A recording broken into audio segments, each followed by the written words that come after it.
Hola a todos en YouTube.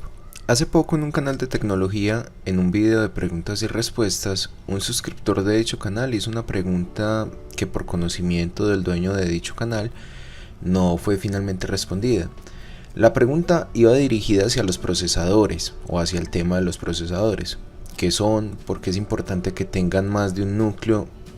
Y entre todo, por ejemplo, ¿qué es un núcleo de un procesador?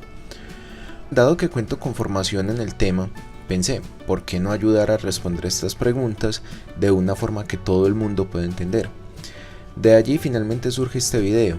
Aparte de despejar las dudas que planteaba el suscriptor de dicho canal, también quiero orientar esta explicación al impacto que se puede percibir en un buen procesador en los diferentes dispositivos. Por ejemplo, cómo me beneficia en un móvil o en un PC o incluso en un reloj. De igual forma, cuáles son los principales fabricantes de estos procesadores y cómo han penetrado el mercado con los mismos. Muy bien, para empezar esto, digamos que no es un tema realmente corto. Voy a utilizar varios videos para finalmente llegar a todo este alcance de lo que tiene que ver con procesadores. Y finalmente la parte inicial será lo que tiene que ver con la definición de un procesador. Por definición podemos decir que un procesador es una pequeña pero es muy importante parte de todo dispositivo electrónico. Es finalmente el que se encarga de recibir las órdenes por medio de impulsos eléctricos de los diferentes componentes de los dispositivos, procesarlos y finalmente entregar un resultado de este procesamiento. Debemos tener en cuenta que ese proceso en el que se involucra el procesador cuenta también con una parte lógica, o no tangible o que finalmente no vemos, que para simplificarlo lo podemos llamar software. Mezclado con estos componentes físicos, entonces tendremos de un lado el procesador y de otro lado el software, se logra que una necesidad de un dispositivo finalmente se convierta en una salida o en una respuesta que permite continuar un proceso. Para ilustrarlo un poco, vamos a un ejemplo muy básico.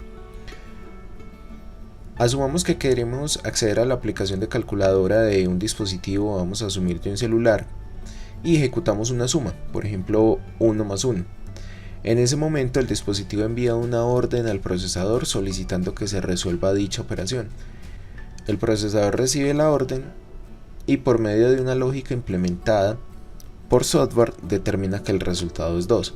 Esa respuesta se devuelve a la aplicación de calculadora que finalmente te muestra el resultado. Todo eso sucedió gracias al procesador, y aunque fue una operación muy sencilla, piensa en esto llevado al extremo, como por ejemplo la app de Facebook buscando cuáles son las últimas noticias publicadas por tus amigos en el fin de semana pasado. Son operaciones súper complejas que necesitan de grandes cantidades de procesamiento para poder conseguirse. Allí pasamos al tema de los núcleos, hilos y velocidad de reloj. Los núcleos son pequeños procesadores dentro de un procesador más grande, los cuales pueden realizar operaciones por sí mismos y notificarlas posteriormente al procesador principal. A esto se le llama procesamiento por hilos. Seguramente han escuchado el término dual core, quad core, etc. Esto dice cuántos pequeños procesadores o núcleos tiene el procesador principal. A lo que si aplicamos la lógica de procesamiento, nos indica que entre mayor número de cores o núcleos tenga un procesador, pues finalmente más rápido será. En la práctica es así, aunque con ciertas limitaciones que explicaré más adelante. Antes debemos entender qué es la velocidad de reloj.